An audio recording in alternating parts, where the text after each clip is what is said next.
Alright guys, I want to show you how I set up my commercial crab pots, okay? When you buy these, the first thing I look for is if you see the bait pen, this time of year when the crabbing is very good, see how the bait pen has a small mesh in here? That means your bait's going to last longer because the crabs will have a difficult time getting it. A lot of times you'll see these, they're a little bit larger, which means the crabs will eat the bait quicker. Now this will stop producing if you run out of bait. So if this is soaking for 24 hours and the bait runs out after 10, what good is the rest of the hours that it's soaking if there's no bait in it? So I like this size earlier in the year when the crabbing isn't that great, but now that the crabbing has picked up a lot, I like using the smaller mesh because that's going to make the bait last longer. So how I set it up, you can buy a 15-foot normal boating rope, okay? Docking rope. Now down here on the bottom,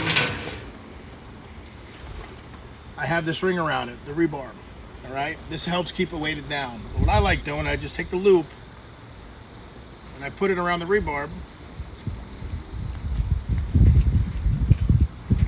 and I spin it through. And then it's attached like this.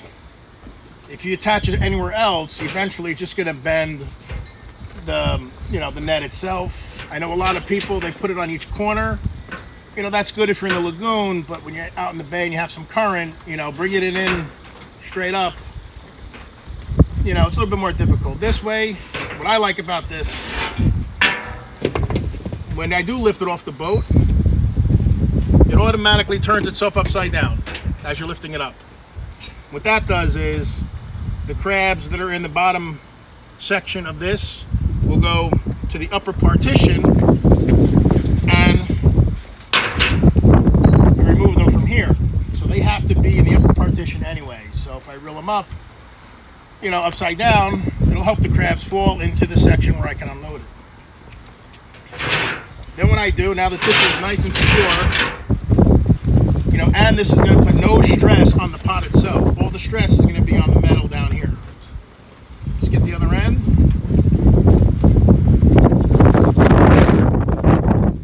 I put it through the float. I like using the bullet floats. They're easy to see out there. They fade though. So then what I do, just tie a knot at the end so it doesn't slip out.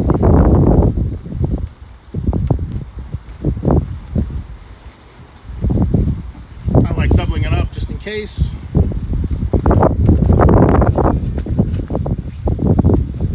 Now I like leaving this loop up there. When it's floating, I can just take the pole, the stick, grab the loop, lift up the pot. And this is free to move up and down. So this is my setup for how I have my commercial pots. What I like about the dock rope is they already have the loop already in the rope. So when you're attaching it, there's no stress. It's all perfect. This is going to float this way. And then when I lift it up, it's automatically going to flip. That's how I set up my pots. Obviously, everybody does a little bit differently. I've seen a lot of people trying to put in the four corners, but what that's doing too is it's putting stress. These aren't that tough, and especially after some time, they're going to rust a little bit or they're going to wear. These pots are going to bend.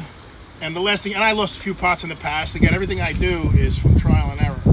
In the past, I would tie them to the corners, but then the corners would rust. As I pull it up, they break. I lose my pot. I come up with just the rope because these are the weak points of the pot.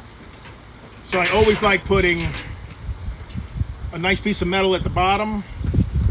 This way, all the stress is on the metal. I know a lot of people will put a PVC pipe along the side of it and do the same thing. Put it through and it'll hold on to the PVC pipe instead of the pot. You definitely don't want to put the stress on the pot itself. This wire is only going to handle so much.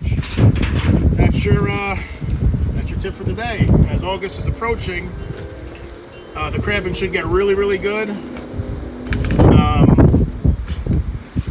What I 2 punkers in these instead of 1 because there's more crabs going in, there's more fish out there, the bait's getting eaten up much quicker.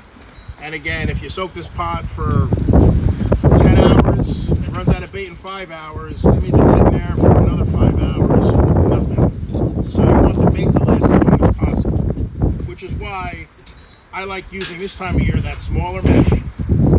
Those claws can't fit in here. If you look how small that is, I can't even put my pinky in there. So the crabs aren't going to be able to eat that bait that quickly. I've seen some that are even larger than these.